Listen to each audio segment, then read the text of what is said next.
Фейсбуктан қазір 2 секундта шықты ма? Шықтық па? Қайырлы күн, құрметті достар, құрметті менің көрермендер, әлеуметтік желідегі менің былай айтқанда көрермендерім, менің оқырмандарым, сіздерге рахмет. Осылай жылдар бойы Инстаграмға қосылғаннан бері, Фейсбукқа қосылғаннан бері сіздер қолдап келатсыздар, әртүрлі комментарий жазып келатсыздар, өздеріңіз ойларыңызды бөліп жатсыздар. Бүгін енді менің негізгі шығып атқан себебім өздеріңіз білесіздер, ақпанның 2-сі күні біздің мемлекет басшымыз, президентіміз Қасым-Жомарт Кемелұлы Тоқаев мені өзінің жарғысымен мүгедектігі бар азаматтардың, жалпы халықтың әлеуметтік осал санаттағы азаматтардың құқықтар жөніндегі өкіл ретінде сайлады. Сондай мен өзіме өте қуаныштымын бір жағынан, екінші жағынан президентіміз сондай маған мүмкіндік берді. Жалпы азаматтардың, мүгедектігі бар азаматтардың, әлеуметтік осал санаттағы азаматтардың құқығын қорғауға, солардың құқығын жайлы айтуға, жоғарғы мінберлерде айтуға, одан кейін өздеріңіз білесіздер, депутат ретінде сайландым. Ол жерде де осындай екі үлкен мінбеде құрметті менің оқырмандарым, ішінде мүгедектігі бар азаматтар болса, жалпы барлық азамат сіздердің құқықтарыңыз жайлы айтуға, шектелген құқықтарыңыз жайлы депутат ретінде заңға кіргізуге егер де жетпей жатса, осының барлығын жұмыстарымызды жасап келатырмыз. Сол жұмыстарымыздың 1,5 жылғы бүгін біздің мүгедектігі бар азаматтардың халықаралық деңгейдегі құқығын қорғау күні болғандықтан, бүгін мен өзім, өз басым осы сол шешімді қабылдап, омбудсмен ретінде осы үлкен эфирге тұңғыш рет эфир жасап отырмын. Мені осы тұңғыш эфирмен өзімді құттықтаймын. Енді қасыма өте жақсы досым және де мықты әріптесімді шақырып отырмын. Өздеріңіз білесіздер, бізде парламентте жалпы мүгедектігі бар азаматтардың құқығын қорғайтын, жалпы инклюзивті қоғамдағы азаматтардың құқығын қорғайтын бізде инклюзивтік депутаттық топ бар. Сол топтың жетекшісі 28 маусым 2023 жылы біздің мәжіліс парламентінің спикерінің қолдауымен, қол қоюымен, жаңағы бюроның қол қоюымен, бюроның басшысы сол біздің спикер Ерлан Жақанұлы Қошановтың қолымен бұл кісі бізде жаңағы депутаттық топ тіркелді, және де біз өзіміз осы депутаттық топтағы 25 адамның азамат болып, мүшесі болып осы Ерлан мырзаны сайладық. Ереке, қош келдің менің бүгінгі тұңғыш эфиріме. Өте қуаныштымын. Рахмет сіздің келіп, осылай ойларыңызбен бөлісетініне мен кәміл сенемін. Ал микрофон сізде. Бірінші сұрағым, қандай қазіргі мүгедектігі бар азаматтардың құқығын қорғау саласында қандай заңға өзгерістер өзіңіз депутат ретінде, және де біздің өзіңіз білесіз, әрқашанда депутаттық сауал жасағанда аяғында біз депутаттық сауалға инклюзивтік топ қосылса, сол инклюзивтік парламенттік депутаттың қосылды деп айтамыз. Сондай мәліметті жеткізсеңіз. Рахмет. Армысыздар. Кенжеғұл Сатсауылының көрермендері, жалпы арамызда көбінесе тағдырластарымыз да бар болуы мүмкін, тағдырластарымыз. Енді жаңа өзіңіз айтып кеттіңіз, біз 2023 жылы 8 шақырылымға келген кезде бірінші 6 депутат болды бізде инклюзивті. Сол кісілер бәріміз қосылып бір ортада отыруды жөн көрдік, өйткені біз аудамызда 6 комитетке бөлініп кеткен болатынбыз. Сол мақсатта біз спикерге ұсыныс жасадық, спикердің қолдауы жұмысқа кірістік. Енді қандай заңдарға оғанда біз депгруппада бізде қазіргі уақытта 19 депутат тіркелген кезде одан көп болатын. Бір депутаттар министр болып кетті, деп сауалдарды есепке алғанда бізде 17 депутат сауал болды. Бірінші сессияда ол біз сентябрьден айтқан жоқпыз, біз 2023 сентябрьден 24-тің екінші сессияда. Екі сессияда, бір сессияны бөлген. Одан да бөлек сентябрьдің несін алған жоқпыз. Біз осы үшінші сессияның да қазірдің өзінде де бір шама жиналыстар жасадық. Жасалып жатыр. Одан кейін деп сауалдар да айтылып жатыр, бұл әртүрлі.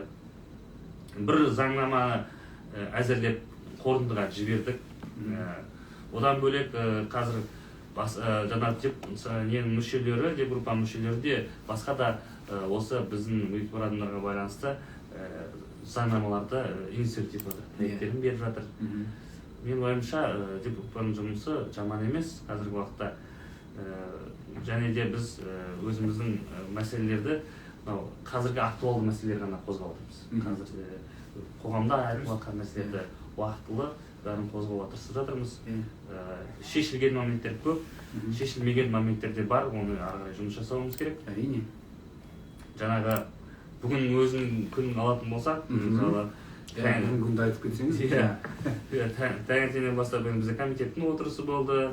Одан кейін мен Аманат партиясында бізде тағы бір инклюзиялық не бар, совет бар, инклюзивный совет. Жақында ашқанбыз, оның да бір қазір 3-ші отырысын бір өткіздік. Ол жерде Ғиззат Молдабековна төрағалық етеді. Тақырып жаңағы ЧС кезіндегі мүгедектігі бар адамдардың жағдайларына байланысты. Ол отырысының аяқ жағында біз бір ұсыныстарды сравнительный таблицамен уже дайындалып келген екен. Жаңағы қоғамдық бірлестіктердің өздерінің ұсыныстары бар. Осы бойынша заңға өзгерту туралы. Енді қайта қосылды. Бағадан бері жазылмаған ба не? Жазылды. Бәсе.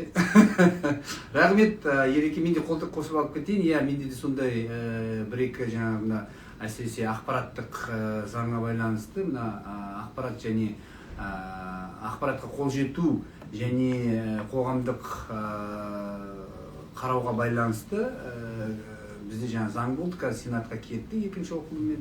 Сол жерде де жаңағы мен СТРК жаңа 91-21-де берген кезде біраз даулар туды, басқа да нәрсе туды. Сондықтан біз жаңағы Ерлан Мырзаның айтып отқаны, Ерлан Тұрсанұлының айтып отқаны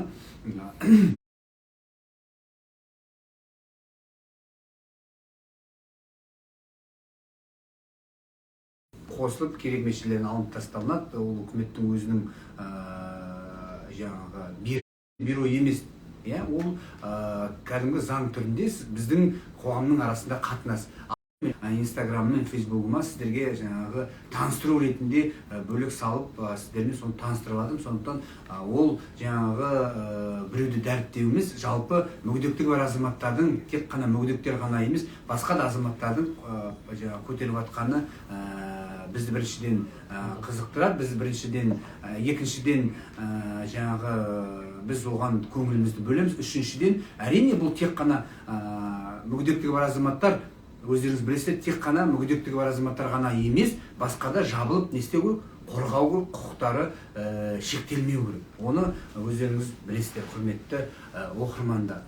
Енді тағы да айтып кетерім, қосымша ретінде өздеріңіз білесіздер, жақында осы мүгедектігі бар азаматтардың қорғау саласында бізде жасалып жатқан жаңағы заңдар, мен жаңағы Америкаға саяхатқа барып келдім, ол туралы біраз жаңағы ақпараттар жасалды. Сол жайлы тағы да айтқым келіп отыр. Сол жайлы мен жаңағы келгеннен кейін жаңағы ағарту министрлігіне Ғани Бектайұлының атына, одан кейін Саясат Үрбектің атына жаңағы ғылым және жоғарғы білім министрлігіне, одан кейін тағы да бірнеше министрлікке мен хат жаздым. Негізгі хатым жоғарғы білім министрлігі жазған хатым. Ол мына өздеріңіз білесіздер, құлағы жалпы мүлдем естімейтін жаңағы университет бар неде, Америкада, Вашингтонда. Делли мет, дға басталады, кішкене есімнен қалып қойыппын, қазір көмекшім қарап айтып береді. Сол университет, ол жерде жаңағы таза бүкіл мына құлағы нашар еститін азаматтарды құқығы бекітілген. Одан кейін ол университет 70% жаңағы Америка, жаңағы өздеріңіз білесіз, штаттық мемлекет, Америка федералдық жаңағы бюджеттен, яғни біздің мемлекеттік бюджет дейді, мемлекеттік бюджеттен 70% қаржыландырған. Республиканский бюджет. Яғни біздің республиканский бюджет сияқты. Одан кейін олар жаңағы бала жағынан кішкентай бөпе кезінен, яғни сондай диагноздар болса, содан жаңағы 2 жастан 3 жастан бастап тәрбиелеп, яғни ертерек кірісу дейді, яғни learning intervention дейді, яғни ертерек кірісу, ертерек сол туралы мәселелерді көтеру, айту, сол баланы тәрбиелеу, жалпы тас көрмейтін, тас естімейтін, сөйлей алмайтын азаматтарды осылай тәрбиелейді. Өздеріңіз білесіздер, құлағы естімейтін, көз көрмейтін азаматтар да бар. Осындай азаматтарда сол жерде оқуға мүмкіндік жасалған, барлығы сол азаматтарға тегін. Әрине, халықаралық деңгейде олар жұмыс істейді. Біздің бірнеше бір студентіміз оқыған екен, екінші студент жаңағы ақшасы жетпей, кішкене оқуын тоқтатқан екен, бара алмапты, бірақ қазір оны қарастырып отыр екен. Сол жаңағы оған грант бөлу ретінде. Галадет университеті, менің жаңа көмекшім көмек беріп отыр. Галадет университеті, мен Даладет деп айтайын деп жатырмын. Осындай мәселелер бар. Енді менің тағы да сондай ұсыныс бергім келіп отыр. Болашақта бізде де Қазақстанда не айтқан себебім, осындай университет ашылу тиіс. Одан кейін жаңағы колледждерде, осындай жаңағы арнайы колледждер оқытылуға мүмкіндіктер жасалуы. Кешеде мен мысалға осы бізде Алматыда колледж бар екен, колледж флористики, яғни сурет салу колледжі, неде Сейфуллина 467 в жерде орналасқан, ұмытпасам, Мақатаева мен Маметова мен Райымбек көшелерінің ортасында, Сейфуллинаның бойында, сол жерде үлкен осындай колледж орналасқан екен. Ол колледжде 216 студент оқиды, соның ішінде көбісі, ұмытып қалдым қазір, ақпарат бар, егерде қызық болса, содан кейін жарайым. Сол жерде көбісі жаңағы құлағы нашар еститін азаматтар.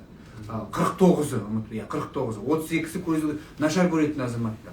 Одан кейін 7-8-і интеллектуалдық жаңағы қабілеті бұзылған азаматтар, психологиялық жағынан бұзылған азаматтар. Сондықтан осындай жаңағы арбадағы, яғни тірек қабілеті бұзылған азаматтар, осындай азаматтарға жаңағы құқық берілген екен. Біздің бүгінгі жаңағы тағы да айтып кетейін, бүгінгі біздің мәселеміз, айтып жатқан мәселеміз, бүгінгі біздің онлайн жүргізіп жатқан мәселеміз, жалпы бүгінгі мүгедектігі бар азаматтардың құқы жайлы, өмір сүру жаңағы сапасын жақсарту жайлы қандай мәжілісте, үкіметте жағдайлар жасалынып жатқан жайлы біз бүгін осындай әріптесіміз екеуміз әріптесімді шақыру арқылы мына омбудсмен ретінде осындай мәселелерді Колледжге қосасың ба? Қазір осындай мәселелерді айтып жатырмыз, сондықтан тағы да Ерекеңнің қосатын айтып жатырмыз. Жаңа колледж демекші, мен жақында осы колледж, Кентау қаласындағы колледждің мәселесін қозғадым. Бізде республика бойынша арнайы бір ғана колледж бар екен, тірек қимылы бұзылған азаматтарға арналған. Толық жаңа 80 студент болса, 80 студенттің барлығы өте қиын жағдайда инвалидтер, жаңағы бар адамдар. Өте бір ол кісілердің басқа колледждерге жаңағы сіңісіп кетуі өте қиын. Өзге көрінетін әртүрлі нозологиялар. Сол колледж Кентауда орналасқан. Өкінішке орай қазір ол колледждің жағдайы нашар.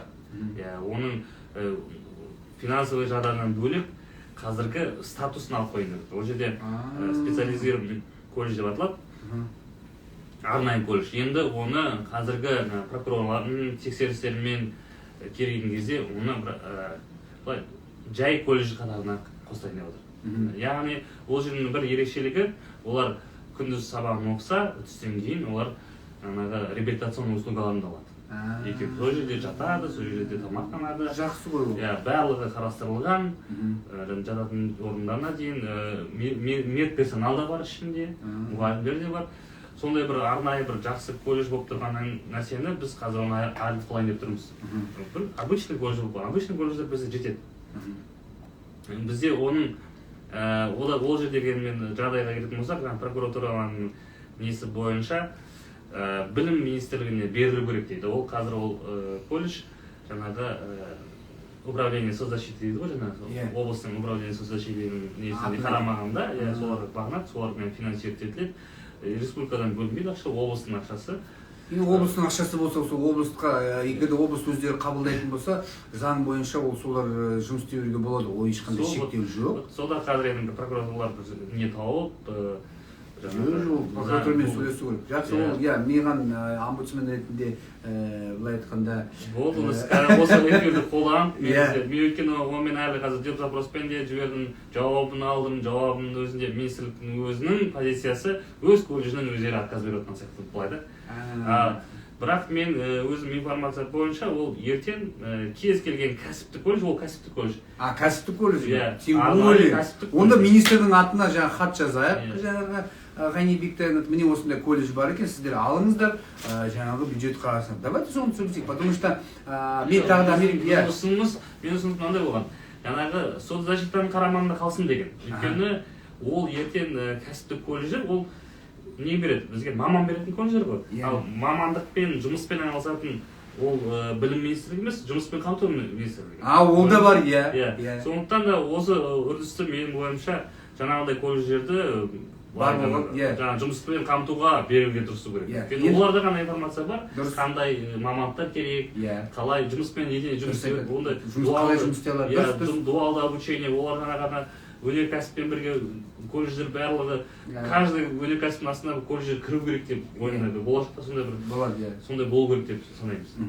Енді мен тағы да айтып кететінім, Америкаға барған кезде мен осы өздеріңіз білесіздер, мына институциалды жаңағы үкіметтің қарамағындағы мекемелер не істеліну керек, яғни ол жердегі азаматтар өздеріңіз білесіз, мысалы бізде бұрын дом инвалидов дегендер болған, қарттар үйі, тағы осы институционалды үйлерде болған азаматтарда дұрыс жағдай жасалмағандықтан, әртүрлі жаңағы психологиялық басқа да жағдай жасалғандықтан заң шығарған, яғни деинституциализация дейді. Яғни осы бір жерде қатып қалған, тек қана бір ғана жаңағы мүгедектігі бар немесе бір ғана психологиялық басқа да жағдайларды өмір сүріп жатқан адамдарды не істеу керек? Бөлшектеу керек, немесе жаңағы ол жабық еще болған. Ол жабық жаңағы организациялар бар. Соны жабық емес, соны ашық ретінде, оны үкімет, мемлекет, үкімет қарау керек дұрыстап. Сонда маған мынандай нәрсені түсіндірді. Егер де ол ашық болу міндетті түрде. Одан кейін жаңа сіз айтып жатқан колледж болсын, мектеп болсын, университет болсын, егер де ол ашық, кез келген азамат, кез келген мүгедектігі жоқ азамат ол жерге мүмкіндік оқуға немесе тұруға мүмкіндік алуға болып жатса, ол яғни не? Ол жабық емес дейді. Одан кейін кез келген мекеме жағдай жасап жатса, мүгедектігі бар азаматтарға. Мен айттым, бізде жаңағы сіздің мысалыңыз, мысалы сіз айтып жатсыз, ол дуалды оқытатын колледж. Жаңағы ол жерде басқа мүгедектігі жоқ балалар оқи алады ғой? Оқи алмайды. Оқи алмайды? Тек қана. Енді негізі ол жерде, мысалы мен қазір кешегі Алматыны айтып жатқан колледжім, ол дуалды. Ол жерде 900 мыңға жоқ студенттер оқиды. Мен неге бұны айтып жатырмын? Бұл айтып жатқан себебім, мен постоянно инклюзивті қоғам, біз инклюзивті не оқы, кейбір азаматтар инклюзивтің не екенін білмейді. Және де мысалға мына бар Совет үкіметінен кезінде, немесе бұрыннан келе жатқан, Совет үкіметіне дейін де келіп жатқан, жалпы осындай білімге деген басқа да жаңағы әдемі жасалған практикалық жағынан жүзінен жасалған жаңағы заттарды не істеп жатыр? Бұзып жатыр. Мысалы мен айтып жатқан жаңағы мектеп, көзі нашар көрмейтін адамдарға арналған, енді не ол жерде не жасап жатыр? Арнайы мектеп жасап жатыр. Олар маған айтады, егер де ол ашық болса, ол жерде жаңағы басқа азаматтар мүмкіндік алып жатса, мүмкіндік беру керек. Және де егер де сол балдарға, мен мысалы өзім көзім көрмейді ғой, мен мысалы сол жерде оқыдым, маған сол жерде барлық жағдай жасалған. Сіздің колледжіңізді соған керек. Егер де сол колледж жаңағы мүгедектігі бар азаматтарға түгел жағдай жасаса, ол ашық болатын болса, ол жерге кез келген жаңағы қоғамдық бірлестіктер барып, жаңағы тексеріс жасай алатын болса, жаңағы мемлекеттік ұйымдар барып тексеріс жасалатын болса, онда ол жабық қоғам емес, ол ашық, ол инклюзивті қоғам деп есептенеді. Егер де басқа жерде мүмкіндік болмаса жағдай жасауға, мысалы облыс десе Түркістан облысы, Түркістан қаласында ондай болмаса, ол не? Ол жерге барып, жаңағы мамандық алу арқылы жаңағы өз өмірін жақсартса, ол онда сондай мекемелер өмір сүруге мүмкіндігі бар, өмір сүруге тиісті дейді. Дұрыс айтасыз. Егер де жақсы басқа жаңа ауылдарда инклюзивті жаңағы орта дейді жасау керек дейді. Егер де ол сол ауылда, сол мектепте жасай алмайтын болса, онда ол сол жаңағы не болады? Ол болашақта ол сол ауыл, сол мектеп дұрыс жағдай жасамағандықтан, сол жердегі жаңағы жергілікті жері орган жасамағандықтан, ол не ертең өз-өзін ала алмайды, өз-өзіне жаңағы қызмет жасай алмайды, жаңағы надан болып қалады дейді. Қарайып қалады дейді қазақша айтқанда.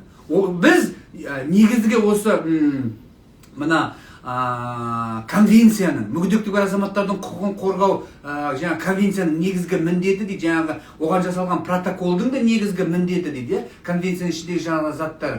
Ол жағдай жасау, ол жаңағы мүгедектігі бар азаматтарды не? Оқыту, соларға білім, ақпарат, жаңағы орта жасау арқылы біз оларды не істеуіміз керек? Сол жаңағы өзінің төртбұрышты жаңағы өмірден алып шығуымыз керек. Ол екі жақты да жасай алады дейді. Бірақ жаңағы жабық қоғам арқылы емес, ашық қоғам арқылы дейді. Сондықтан мен сондай бір жақсы ойға келдім. Бар нәрсе егерде ол ашық болып, егерде жаңағы ол сол азаматтарға жағдай жасалатын болса, онда ол болу керек. Ол өмір сүруге тиісті. Мысалы жаңағы Делегет университеті. Ол жерге кез келген мүгедектігі жоқ азаматтар оқи алады. Бірақ 90%, 100% осы мүгедектігі құлағы нашар еститін, құлағынан мүгедектігі бар азаматтар сол жерде 100% оқиды. Бүкіл халықаралық деңгейде. Қазір айтам, ұмытпасам 25 мың деді ма? Осындай студенттер. Ол да жаңа Кентаудың мысалы, ол мысалы республикадан оқиды. Ол жерде Кентаудың студенттері аз өзінің. Бүкіл республикадан келеді. Тем более. Өйткені басқа жерлерде біледі, жағдай жасалмаған. Екіншіден, оларда медициналық қызмет көріп тұр ғой. Ол күнделікті медицина қызмет керек ол кісіге.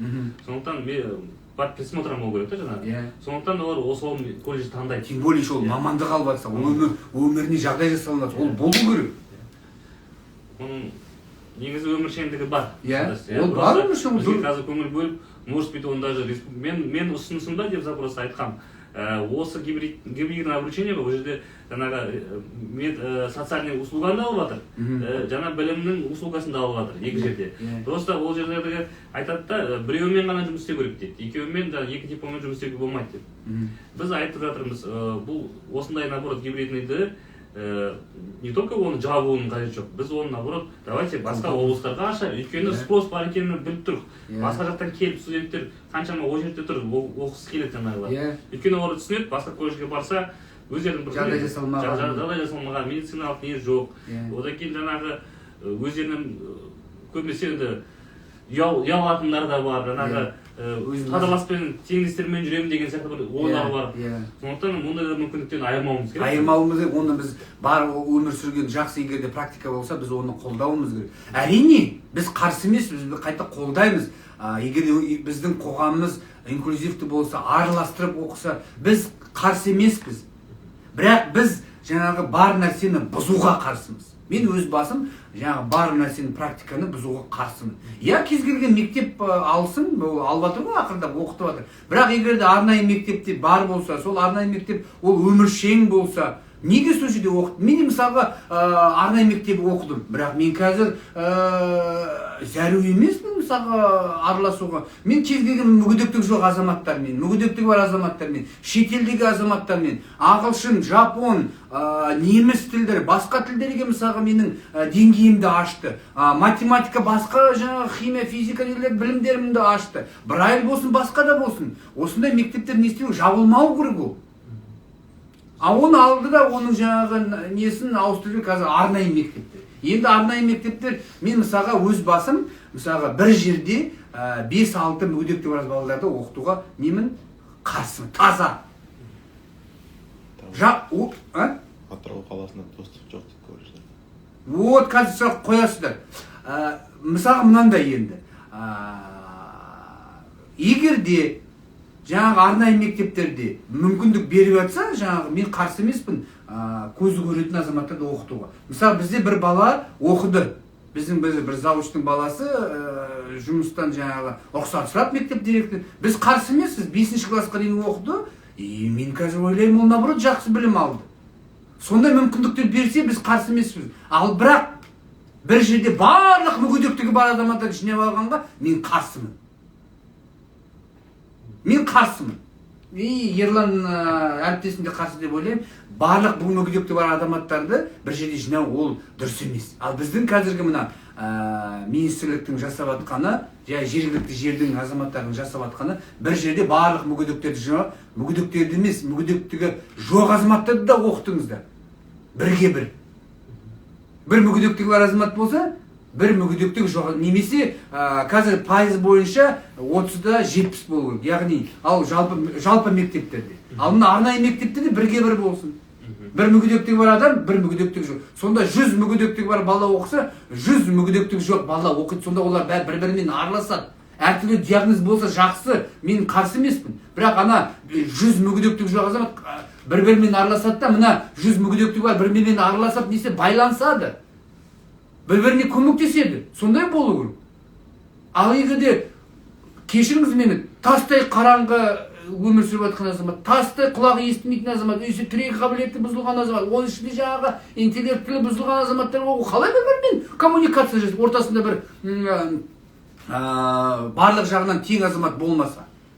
Провайдер дейді оны, немесе жаңағы мына бүкіл телевидение барлық андай полупроводниктер дейді ғой, жаңағы нелер, транзиторлар арқылы жұмыс дейді. Сол сияқты болмаса ол негізгі инклюзивті білімнің, инклюзивті қоғамның негізгі міндеті ол бір-біріне трансляция, бір-біріне көмектесу, бірге оқу, бірге жаңағы нету. Мен келісемін, оқысын құлағы нашар азамат, тірек қабілеті бұзылған азамат.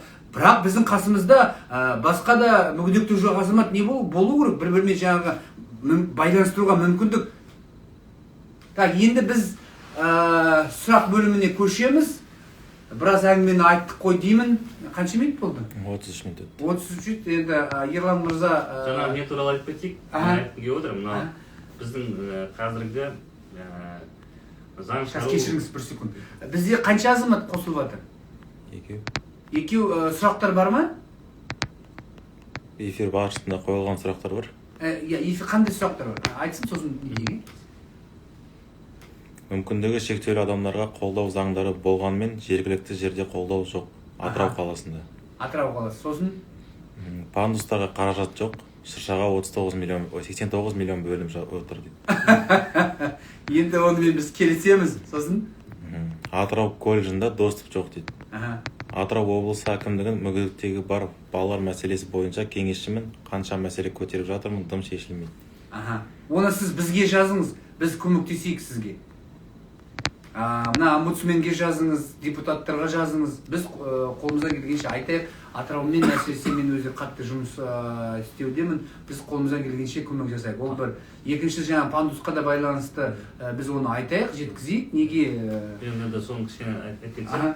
Мен өзім осы салада ғана основной экспертлігім бар деп айтсам болады.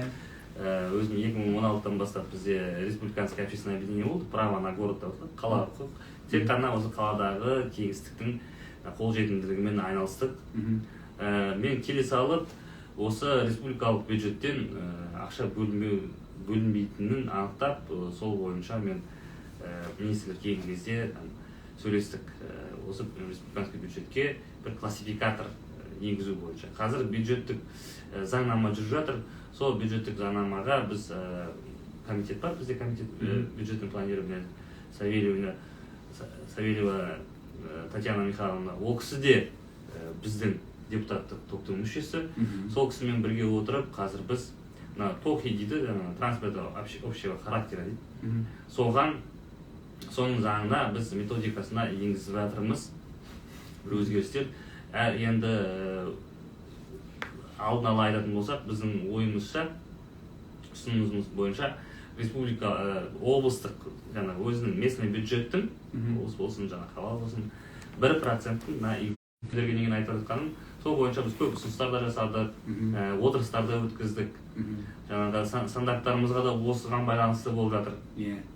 Енді тағы бір жаңа айтатын болсақ, осы согласованиядан қазір бітті десек болады. На финальный юстицияда тіркелейін деп тұр. Министрдің торговля дейді, соның приказына 399М деген несі бар, приказы бар. Приказына біз эксперт-аудитор деген енгізіп отырмыз. Ол доступный среде. Осы енді қазіргі тексеретін адамдар, енді бізде департаменттер бар тексеретін. Бірақ ол департаменттен бөлек басқа мамандар бізде өзімізде проекттер өтті, республика бойынша доступный Казахстан деген басқа проекттер өткен. Солардың мамандары тексеруге толыққанды қабілеттіліктері бар, жаңағы сай емес екен да стандартқа. Бірақ оларда ешқандай құжат жоқ. Общественное объединение берген құжат, ол ешқандай заңды күші жоқ. Ал эксперт деген ешқай жерде тіркелмеген. Сондықтан біз сол бағытта эксперт-аудитор деген нені таптық, приказ таптық, сол приказға толықтырулар енгіздік. Үлкен жұмыс болды. Оны министр Арман Абаевичке рахмет, ол кісі қолдап, бізге национальный стандарттарды қолдап, сол кісі қолдап отыр. Одан кейін жаңағы эксперт-аудиторды соның приказынан арқылы біз оны енгіземіз, құдай қаласа. Одан строительный кодекс бар. Оған да үлкен осы блок поправкалар кетіп жатыр, стандарттар бойынша да, жаңағы үлкен біздің ойларымыз да бар. Мына ғимараттар бізде малоэтажный ғимараттар дейді ғой, жаңағы 4 этажды ғимарат, 5 этажды ғимараттарларды ол лифттің болуы міндеттелмеген. Соны біз ұсыныс ретінде беріп жатырмыз. 2 этаждан жоғары болған ғимараттарда лифт болу керек екен. Сол кезде ғана біз толыққанды. Екіміз бірден, наверное. Бірде керек емес қой, бірде екіден дегенде ол екіден басталады. Жоғары керек. Бірден жоғары, бірден жоғары. Бірден жоғары деген, потому что мысалы екі салады, зачем он дейді? Ол қалай бар? Бірден жоғары, бірақ оны қазір енді көп талқылауымыз керек. Жаңағы социальный объекттер бұл обязательно болу керек. Одан кейін индивидуальный жилищныйға біз айта алмаймыз. Өйткені ол өзінің кеңістігі. Біз жаңағы малоэтажный деген қазір соны тауып отырмыз. Малоэтажный деген ол жаңағы 3 этажды үлкен үйлер болуы мүмкін. Ол үшін 100 адам тұруы мүмкін. 50 адам тұруы. Соларға біз лифтті міндеттеуіміз керек. 2 этаж деп ойлаймын. Сол кезде біз жаңағы қолжетімді ортамызды толыққанды жүргіземіз. Сол кезде ғана біз ашық қоғам, не қоғам боламыз. Енді біздің үкіметімізде, үкімет мүшелері де біразы, мен бәрі деп айтпаймын, біразы өте жақсы қолдау көрсетуде. Ол мына бәріңіз ұрсасыздар, бірақ өте жақсы жұмыс істеуде. Министріміз Светлана Кабикенна, одан кейін жаңағы бізде жаңағы Ғайни Бектайұлын шаң қағып аламыз, бірақ ол кісі де қызметкерлермен бірге, вице-министрлермен, жаңағы департамент директоры, жаңағы арнаулы және инклюзивті білімдер, олар да қолдарынан келгенше жұмыс істейді. Енді барлығы ол орталықта деп ойлайды, бірақ орталықта емес, ол жергілікті жерлердің жұмыстары. Осы көптеген мүгедектігі азаматтарға тиісті құқықтар жасалынып жатыр. Одан кейін жаңа сауда-саттық министрлігінің мысалы министрі Арман мырза, ол да мысалы қолдау көрсетуде. Жаңағы Ербол Мырзабасынов, спорт министрі, оның даже кеңесшісі бар, осы мүгедектігі бар азаматтардың құқы жайлы, пара спортшылардың жайлы. Одан кейін мына жоғарғы білім министрі, ғылым және жоғарғы білім министрі Саясат Нұрбек, ол да осы мүгедектігі бар азаматтардың жаңа өзінің вице-министрлік кабинетімен бірге қолдауда. Әрине бізде жаңағы мәжілісте отырғанда шаң қағып аламыз. Біз сіздердің айтуларыңызды, сіздердің жаңағы сөздеріңізді қолымыздан келгенше осы жоғарғы мінбеде айтып жатырмыз. Оған міне Ерлан мырза да жаңа біраз нәрсені айтып жатыр. Біз тағы да мен осындай бір ойымды айтқым келеді сіздерге, құрметті көрермендер, құрметті осы Facebook, Instagram, басқа да желінің, YouTube, басқа да желінің жаңағы көрермендері тиктоктың да біз не айтқымыз келеді, мен немесе Ерлан мырза жаңағы біздің инклюзивті парламенттің тобының жетекші ретінде, мен мысалға депутат және омбудсмен ретінде біз жалғыз өзіміз ештеңе істей алмаймыз, тағы да айтқым келеді. Қазақта мақал бар, жалғыз жүріп жете алмас деген, жалғыздың шаңы шықпас дейді. Мен осыны барлық жаңағы өзімнің сөйлеп жүрген жоғары жерлерде, барлық жерде айтып жүрмін. Мен жалғыздың, немесе Ерлан жалғыздың, Таңсәуленің жалғыздың, бұл да мәжіліс депутаты, мүгедектігі бар азаматтардың құқығын қорғап жүрген. Ләззат Қалтаеваның жалғыз өзі, бұрынғы сенатор. Одан кейін жаңағы Наурыз мырзаның, Ержан мырзаның, Динара ханымның, біз жалғыз жүріп, осы шаңымыз шықпайды, құрметті мүгедектігі бар азаматтар, құрметті халықтың осал санаттағы азаматтар. Біз жалғыз жүріп істейміз, біз бірге ғана бір жерден жең шығарып, бір жеңнен қол шығаратын болсақ, біз сонда жетістікке жетеміз. Біздің жалғыздың үні ешқашанда шықпайды. Мен не үшін бүгін Ерлан досымды, әріптесімді шақырдым? Осындай біз міндетті түрде қазір Инстаграм, Фейсбукты пайдаланып, осындай кездесулер міндетті түрде осы инклюзивті топтың да не істейміз, жасаймыз, құрметті азаматтар. Шақырамыз. Сіздер осы желіде басқа азаматтарға да, басқа мүгедектігі бар азаматтарға да, жалпы барлық Қазақстан халқына жетіңіздер, айтыңыздар. Біз дайынбыз.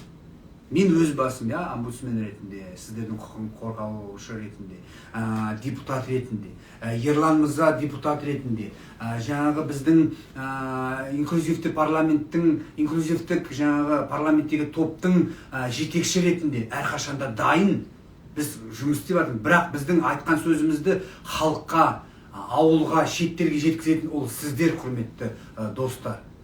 Сондықтан осы жақсы оймен мен айтам, бүгінгі егерде басқа да айтатын тақырып болмаса. Ана бір тақырыпты айтып кетсем, жаңағы министрліктердің бізге қарай жұмыс істеуі да, оны айта кету керек. Жаңағы бұл жерде кішкене біз бағана да көрдіңіз ғой, заңда қалай барлығы жаңағы мүгедектігі бар адамның мәселесі тек қана бір заңның, жаңағы социальный кодекстің айналасында ғана болу керек деген. Ол жаңағы министрліктердің позициясы ғой.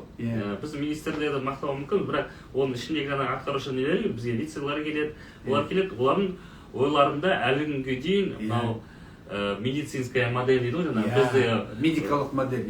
Бізге олар обеспечить ету керек. Денсаулық жағынан болды. Денсаулық жағынан, одан кейін жаңағы әлеуметтік жағынан біз көмекке мұқтаж адамдармыз, біз жаңағы біздің орнымызға олар жаңағы решение шығара алады деген бір түсінік бар ғой. Түсінік бар. Соны біз қазір правозащитная модельге өтіне отырмыз. Енді оған өту үшін бізде әр заңда өзіміздің құқығымыз болу керек. Біз бүгінде мысалы мынау тұтынушы туралы заңға жаңағы мен норма бергенімде, осы нормаларды неге социальный кодекске отырғызбайсыздар деген сияқты айтылады. Дәл сондай басқадан авиадан бердік, жаңағыны КОАПқа да бердік, мынаған да бердік. Сол кезде барлығы жаңағы сот кодексті айтады. Енді сот кодексті мен сізге айтайын, сот кодекстің құрылымына біз өкінішке орай қатыса алмай қалдық. Біз неде жүрген кезде агитацияның уақытында сенат қабылдады. Енді оның қабылдаған несі бойынша тек қана сот кодексі социальное обеспечение ғана қалсын. Болу керек солай. Солай болу керек. Сіз оған дұрыс айттыңыз. Социальное обеспечение қалсын, қалғандары мен мысалы алдында ойлап жүрдім. Неге біз алдыңғы соцзащитаның заңы бар еді ғой, кодексінің заңы. Закон о социальной защите. Сол заңда 25-ші статья болған, үлкен статья бір. 25-ші. Ол тек қана доступная среда туралы айтылған. Соның бәрі кодекске түскен жоқ. Енді біз барып, енді осында келгеннен айттық қой, неге ол жерге түспейді. Ол вопрос обеспечениенікі емес, ол вопрос мысалы строительствонікі. Строительный жаңағы нормал строительный кодекстің, жаңағы мынау МПС дейді ғой, Министерство промышленного строительствоның, соның министрліктің заңдарында осы пункттар отыру керек деп. Иә. Каждый өзі жаңағыда сіз айттыңыз ақпараттық бойынша. Ақпараттық заңда біз ақпарат сол жердегі түсіп қалған норманы сонда отырғыздық. Мына 25-ті апарып жаңағы қазір строительный кодексқа беріп жатырмыз. Дәл сол сияқты жаңағы ЗПП жаңағы защита прав потребителге де жаңағы мен норма бердім. Әр нормаға, әр заңда қосылдық, құрметті достар. Соны берген кезде сол министрліктердің түсініктері әлі дейін толық болмайды. Ол социальный айтады, бұл заң мүгедектігі бар адамның любой префикс слова инвалидность десе, олар алады барлығы ана социальный заңдар салу керек. Ал бізде сонда не аграрный вопростар келетін болса, жоқ, мүгедектігі бар агроном жоқ. Бар. Бізде мүгедектігі бар финансист жоқ. Бар. Мүгедектігі бар бір водитель жоқ. Бар. Неге жоқ? Сол сияқты әр саланы, әр неде өзінің заңдарында біздің құқықтар тұру керек. Дұрыс айтады. Сол бағытта біз жұмыс істеп жатырмыз. Сол бағытта әр берген кезде, бірақ біз соны мен өзім ішім ашитыны сондай бір түсінікпен постоянно отырып сталкиваюсь дейді ғой. Жаңағы біз береміз ол заңдарға, жаңа әр салаға олар айтады, бізді социальный кодекске бұны неге қоспауға дейді. Мен толықтырып айтқан келеді, мен өте 100% келсем. Әрбір заң, әрбір жаңағы мемлекеттік орган, яғни министрліктер өздері шығарады. Өздері сол заңға жауапты негізі. Өздері сол заңды шығарған кезде бүкіл өздерінің ішіндегі мәселелерді білгендіктен сол мәселелерді біз жаңағы мақсат ретінде алып отырып, жаңағы біз не істедік, бөліңіздер алдында жаңағы министрліктерді айтты, әлеуметтік жаңағы қорғау министрлігі, жұмыспен қамтамасыз ету және әлеуметтік министрліктер. Біздің заңымыз немесе біздің міндетіміз, дұрыс айтады олар. Біздің міндетіміз сіздердің ақпараттық қол жетуге құқығыңызды қамтамасыз ету емес. Біздің негізгі міндетіміз сіздің әлеуметтік жағдайыңызды не істеу? Жақсарту. Ол не нәрсе? Ол мына біздің мүгедектік жаңағы пенсиямыз, біздің көмекшіміз болды. Ал ақпаратқа оның шынымен керек қандай несі бар? Құзыреті бар. Жоқ ешқандай құзырет, потому что ол білмейді. Қалай қорғау керек екенін, не айту керек екенін, не істеу керек екенін де білмейді. Мысалға құрылыс. Не үшін бізде қазір құрылыс көптеген қақсап жатыр, ақсап жатыр дейіндер жоқ. Себебі сол министрлік өзі кезінде қарамағандықтан, барлық мына әлеуметтік министрлігіне түгел жүктеп болғаннан кейін неге мысалға бізде жаңағы департаменттер бар, әрбір облыстың өзінің областной жаңағы землестроительный жаңағы нелері бар, құрылыс департаменттері бар. Неге солар жаңағы осындай объекттерді тапсырған кезде неге олар айтпаған? Себебі өздерінің заңдарынан оны не істемеген, кіргізбеген. Мүгедектігі бар адамдар туралы ол жерде жоқ. Не үшін? Барлық жаңағы әлеуметтік министрлік беріп қойған. Оларда кешіріңіз, 100 адам, мына жақта да 100 адам. Ал бірақ олар сол 100 адам емес, олар сонда жаңағы 21 министрлік бар, 20 министрліктің 100 адам міндетін қалай атқарады? Айтыңызшы, қалай атқарады? 21 министрліктің міндетін 100 адам мысалға келгенде, 100 адам қалай атқарады? Бүкіл жаңағы ішіндегі бүкіл шыққышын қалай біледі? 2100 адам дейді, жалпы мысалға келтіргенде. Сонда 2100 адамның міндетін, өздерінің де міндеті бар. Олар алды да бүкіл өздерінің міндеттерін жаңағы 100 адамға бере салды. Олай болмайды, болмау керек. Біз соны бүгінде айттық, айтып жатырмыз да, өз басым осыны жаңағы сіздердің бұсымен ретінде Фейсбукқа кетіп жатқан жоқ па? Жоқ, Фейсбукта жоқ. Мысалы барлық мектептерде пандустар бар, қойылды, бірақ бірде-бір қол арбада отырған бала мектепке келіп оқымайды. Ол жағын қалай шешілуге болады? Ол енді инклюзивті білімге байланысты, ол біз жайлы көтеріп жатырмыз. Ереке, сіз өзіңіз айтып, мен де қосып кетемін. Енді, дұрыс, бұл жерде мамандарымыз жоқ. Немен методикамен беретін мұғалімдер қазір үйде оқытқан жақсы. Үйге директордың шешімдері болсын, солар үйге етеді, мұғалімдерді үйіне жібереді. Енді бұл бір үлкен кешенді проблема, действительно. Оны біз біріншіден мұғалімдерімізді жақсы сондай бере алатындай дәрежеге жеткізуіміз керек. Енді мен жақсы жаңалықты айта аламын, осы жақында ғана жаңағы тьютор деген ба, қалай қасында тұратын? Тьютор, ассистент. Ассистент дегенді білім министрлігі қолдап жатыр, оны заңға кіргізіп жатыр. Соның аясында үлкен бір сондай мұғалімдер пайда болады. Оның қасында оқытып жүреді. Өйткені әртүрлі нелер бар, психологический расстройство да бар. Мысалы бір кейсті есіме түсіріп жатыр, бір қыздың қорқынышы ғана бар. Бір адам қасында болмаса, бір сырт қарағанда ешқандай несі жоқ, мүгедектігі жоқ. Ешқандай арбамен де қозғалмайды, бірақ психология түрде умственный дейді жаңағы. Сондай сол кісілердің өзіне де қасында да бір адам тұру керек. Әр адамның индивидуальный подход дейді жаңағы. Әр адамның өзінің қажеттілігіне байланысты сондай тьюторлар болып, сонымен бірге қасында жүру керек жаңағы оқу процесі кезінде. Ол процестерді қазіргі мектептер өкінішке орай қамтамасыз ете алмайды. Сондықтан да олардың ең оңай варианты сол балаларды үйде оқыту болып тұр. Ол жаңағы заңды орындау мәселесі, сыныпты орындау мәселесінде олар пандустарын жасап қойып жатыр.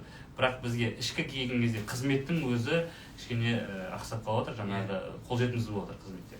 Біз енді ертең осы жайлы мен де депутаттық сауал жасаймын. Кез келген жаңағы азамат не істейді? Ақпарат болсын, басқа да емес қызметке сыртынан ғана емес, ішінен де не пайдалануға құқылы. Ата-ананың да қорқынышы бар, мысалы, ол мектепке барған кезде ата-аналар жұмыс істеу керек, ол мектептің өзінің жұмысы. Ата-ананың қорқынышы бар, бермеуге тырысады. Білім және ағарту министрлігінің айтуы бойынша енді біз жұмыс жасап жатырмыз дейді. Біз енді ойлаймыз, болашақта осындай өзгерістер болады. Біздің келгеніміз енді 1,5 жыл болды ғой. 28 жылға дейін мен ойлаймын бір жақсы өзгерістер болады. Ол мысалы адамның санасын бір күнде бір сағатта өзгерту мүмкін емес. Бізді көру арқылы міне осындай мүгедектігі бар депутаттарды, мүгедектігі бар азаматтарды көрген сайын азаматтардың несі өзгере бастайды. Осындай инклюзивтік жаңағы мектептер ақырындап не істей бастайды, өзгере бастайды. Себебі совет үкіметіндегі оқыған азаматтардың әлі күнге дейін директорлер бар, кішкене қиын. Сосын үлкен адамдардың 45-тен 50-ден асқан мұғалімдердің санасын кішкене өзгертуіне кішкене қиындау, кішкене қатып қалған саналары кішкене. Сондықтан біз енді мына білімге байланысты қазіргі жастарды, қазіргі жаңа мұғалімдерді осындай жаңа инклюзивті қоғамға болу үшін мамандарды дайындап жатырмыз. Тағы сұрақ бар ма? Кенжеғұл Сатсағұл, сіздің қабылдауыңызға қалай келсем болады? Менің қабылдауыма жазыласыз. 8702 282 61 83 нөміріне хабарлассаңыздар, ол сол омбудсменнің нөмірі. Аты жөніңізді толық айтып қабылдауға келесі апта жазылсаңыз болады. Көмекшіме айтып қояйын, аты жөніңізді жазып етсеңіз болады. Біз Астанадамыз, тағы да ескерткен. Нөмірді қайтадан қайталап жібересіз бе? Нөмірді 8702 282 61 83. Инстаграм, Фейсбукқа кірсеңіз омбудсменнің, немесе бізде жаңағы Фейсбук не бар, жаңағы сайтымыз social ombudsman деген .kz. Соған кірсеңіз, сол жерде біз туралы ақпараттар бар, нөмірі де бар, біздің почтамыз да бар. Соған жаңағы өздеріңіздің мәселелеріңізді, сізді толғандырып жүрген проблемаларыңызды, мәселелеріңізді сол жерге айтып, жазып жіберсеңіз болады. Біз оның барлығын тіркеп, керекті госоргандарға, керекті мемлекеттік органдарға жіберіп, мәселеңізді ықпал жасаймыз, шешімін. Біз мәселеңізді шешпейміз. Естеріңіз болсын, депутаттар да барлық мәселелердің шешуіне не жасайды? Ықпал ғана жасайды. Қолынан келетін сол заңның аясында, дұрыс па?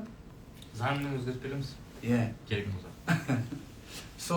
Сондықтан құрметті достар, біз... Әлеуметтік әмиянға тек дәріні ғана салған дейді. Өте ыңғайсыз. Дәрі алу үшін бару керек, QR код көрсету керек. Барсаң көп адам кіргенде ашылмай әуре болып тұрасың. Өте ыңғайсыз қалған нәрселер дейді. Біз енді осы әлеуметтік әмиян жаңағы жобасын қолдаймыз. Біріншіден, екіншіден енді өздеріңіз білесіздер, технология бірінші мезетте бәрі жақсы жұмыс істемейді. Ең үлкен сұрайтын өтініш, орысша айтады ғой, терпение. Қазақша айтқанда сабыр. Жекелей қарайық, может. Иә, сабыр. Бұл кісінің может бір. Иә, егер де өзіңіз жекелей бір 2-3 рет келген сайын бір не болса, сол проблема қайта болатын болса, онда бізге айтыңыз. Біз оны жаңағы ескертіп айтамыз.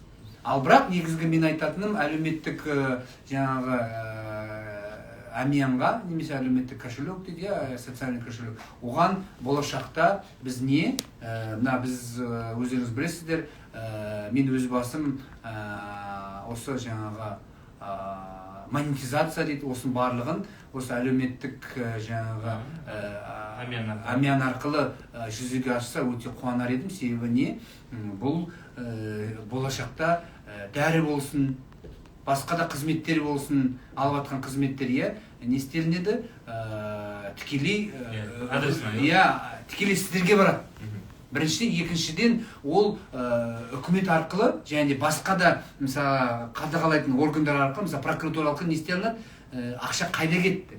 Не істелінді? Үкімет органдары жек қойды ма, жек қоймады ма? Жаңағы поставщиктер, жаңағы кімдер, дәнекерлер, немесе жаңа әкелетін азаматтар қалай істеді? Дұрыс атқарды ма қызметті? Оған дұрыс төленді ма? Ақшаны қайтарып алуға, дұрыс қызмет көрсетпесе қайтарып алуға мүмкіндіктер болашақта болады. Бұл жаңағы әлеуметтік әмиянның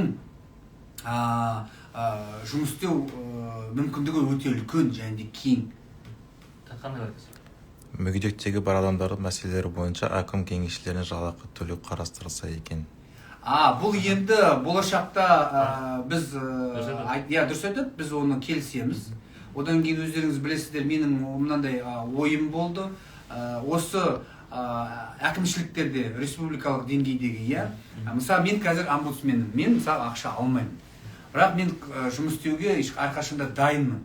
Егер де жаңағы заңға осындай өзгерту енгізетін болса, осы барлық жаңағы министрлердің қасындағы кеңесшілер, әкімнің қасындағы кеңесшілер осы менің жаңағы омбудсменнің аппаратына кіріп бірге қызмет жасайтын болса, оны мен емес тағайындайтын.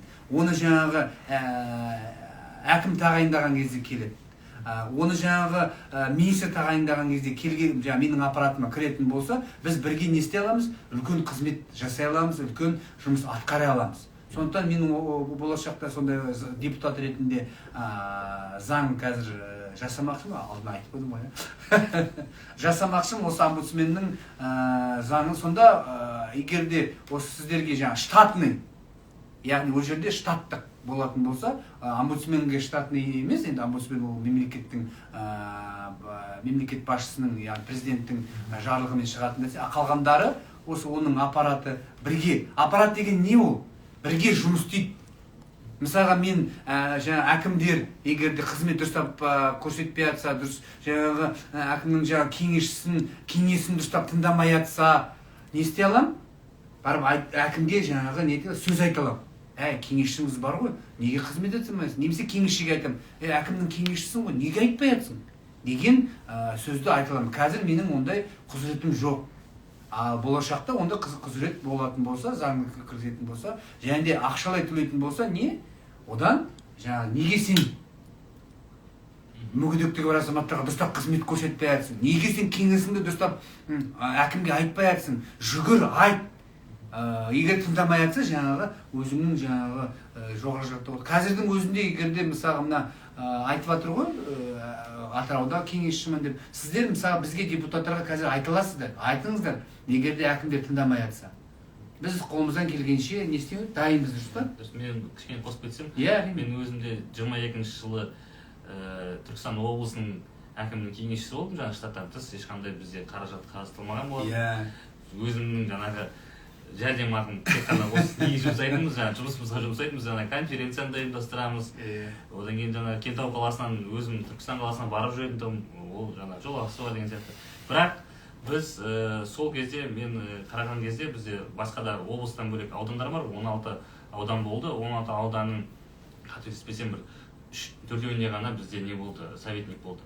Одан кейін біз бірінші кезекте советниктерді тағайындадық, басқа да 16 жаңағы регион өзіміздің аудандар бойынша. Сонда мен өзім ауылдың әкімдерімен, енді біздің облыстың кеңесшісі болғаннан кейін ауылдың әкімдеріне хабарласып, мына мүгедектігі бар адамдар жақсы жұмыс жатқан, және өзі ұзақ жұмыс істегің келеді деген кеңесшілер болды ғой жаңағы. Соларға біз ана ақылы қоғам деген бағдарламамен ғана зарплата алып беріп отырдық соның өзінде. Иә, соның өзінде біз әкімнің шешімімен жаңағы сол жердегі кейбір кеңесшілер оған келіскен жоқ. Біз күнде келе алмаймыз, жұмыс істей алмаймыз деп. Бірақ кім күнде келемін, біреулер жаңағы кітапхана болсын, басқа да мекемелерге кіріп жұмысқа соған тіркеліп зарплата алып отырды да по факту. Бірақ жұмысы осы кеңесшілік жұмыспен айналысып жүр. Ол өте жақсы идея, оны осындай идеяларды айту керек. Яғни мүмкіндіктер бар үкіметте. Сондықтан біз қолымыздан келгенше демеу жасауға дайынбыз, айтуға дайынбыз. Әкімдермен де жұмыс істеуге. Негізі кейбір жақсы әкімдер бар, қолдау көрсетіп, просто ол әкімдерге айту керек, жеткізу керек. Біз енді уақытымыз шектеулі емес, бірақ енді Ерекең өзі уақытсыз шектеулі. Сағат неше болды? 6-дан 3 минут кетті. Біз уже 1 сағаттан аса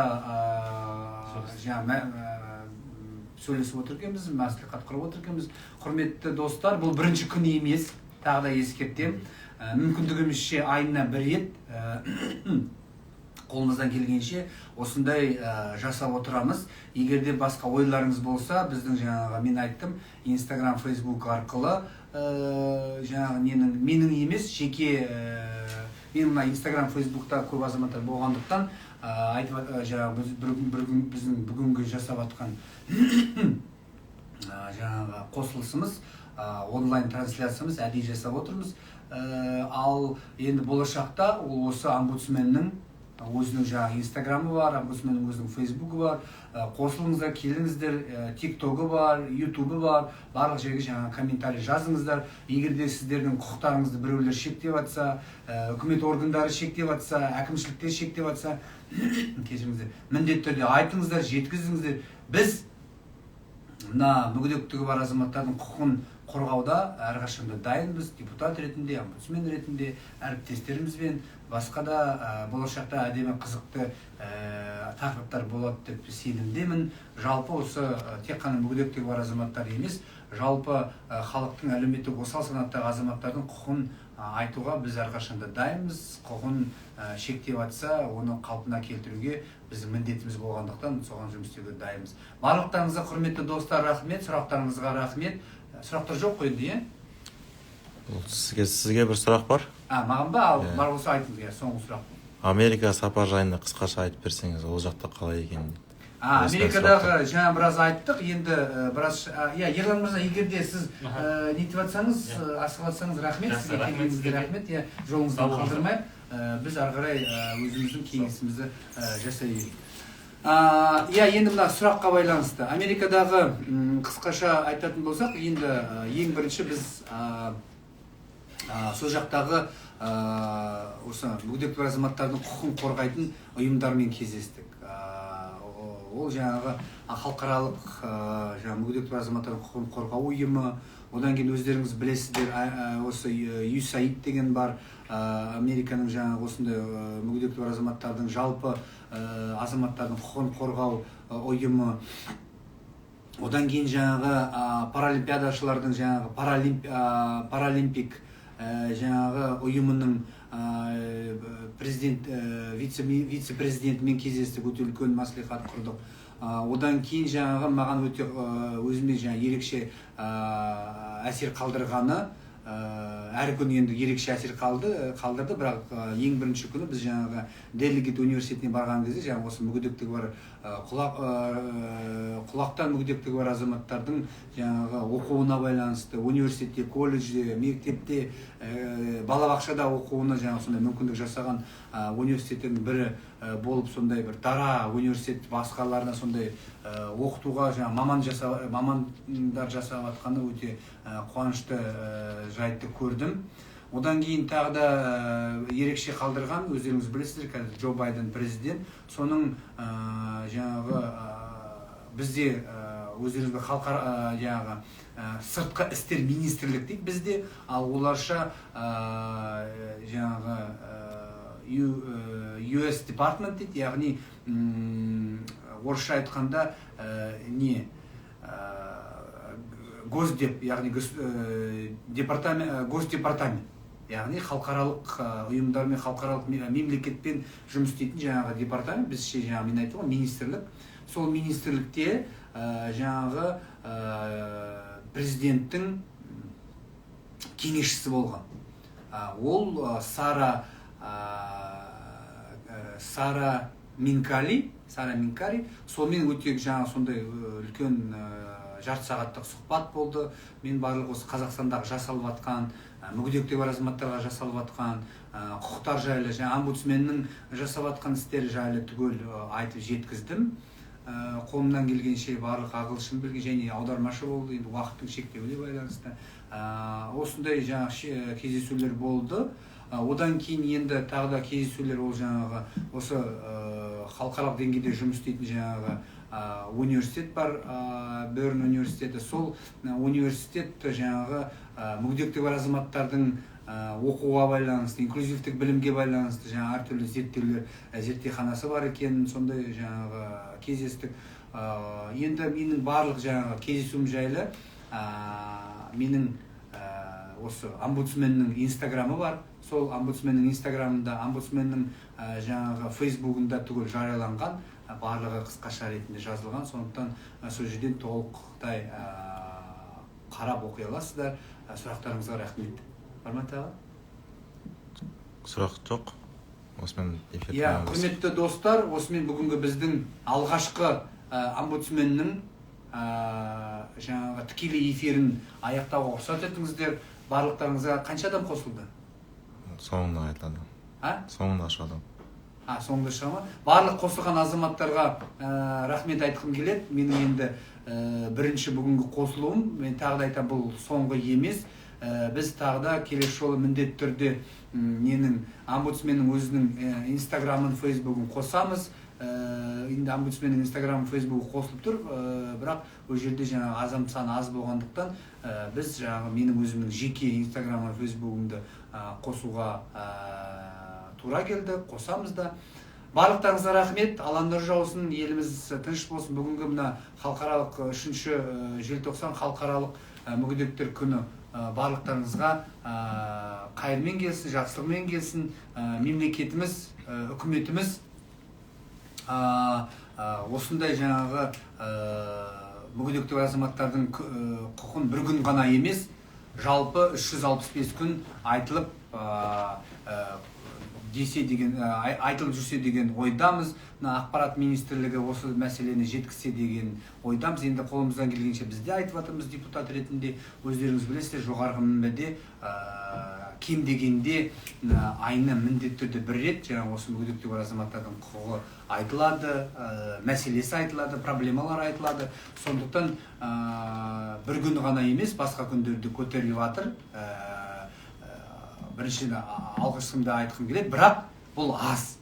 Күнде 365 күн айтылса екен деген ойдамыз.